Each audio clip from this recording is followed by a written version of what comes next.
FC ബാഴ്സലോണയെ കൊണ്ട് top 8ലേക്ക് കടക്കാൻ സാധിക്കുമോ എന്ന് ചോദിച്ചവർക്ക് നല്ല വൃത്തിക്കും വെട്ടിപ്പായിട്ടുള്ള മറുപടി കൊടുത്തുകൊണ്ട് തന്നെ അത് മീൻസ് സ്റ്റൈൽ FC കോപ്പൻഹാഗനെ തോൽപ്പിച്ചത് 4-1 ആൻഡ് അങ്ങനെ തന്നെയാണ് അവർ ടോപ്പ് 8ലേക്ക് കടന്നത്.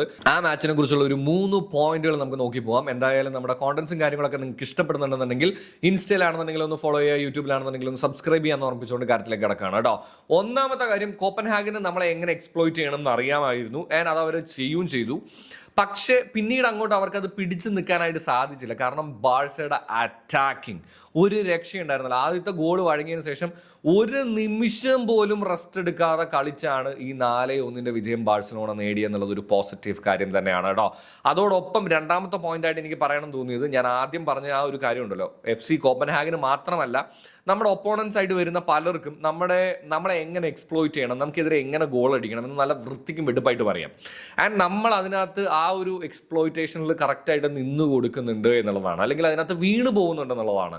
അത് കഴിഞ്ഞ സീസണിൽ സംഭവിച്ചതുപോലെ തന്നെ ക്രൂഷ്യൽ ആയിട്ട് വരുന്ന മാച്ചസിൽ ചിലപ്പോൾ നമുക്ക് പണി കിട്ടാനുള്ള ചാൻസസ് വളരെ വളരെ ഹൈ ആണ് എന്നാണ് എനിക്ക് തോന്നുന്നത്. ഇനി മൂന്നാമത്തെ പോയിന്റ് എന്ന് പറയുന്നത് റഫീനിയ.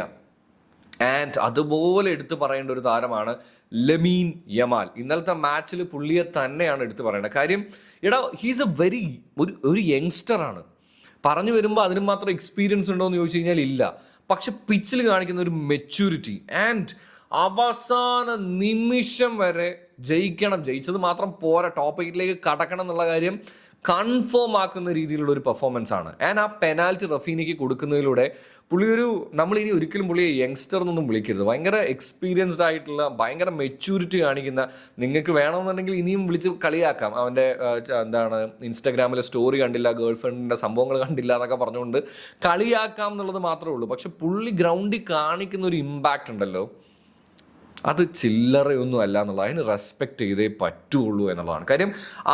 ഇനി അതിൻ്റെ ഒപ്പം തന്നെ ഞാൻ റഫീനിയും ഈ പറയുന്ന പോലെ യമാലിനെ മാത്രം പറയില്ല, ഓരോ താരങ്ങളാണെന്നുണ്ടെങ്കിലും ആ ബാഡ്ജിന് വേണ്ടി മരിച്ച് കളിക്കുന്നത് നമുക്ക് കാണാൻ പറ്റുന്നുണ്ടെന്നുള്ളതാണ്.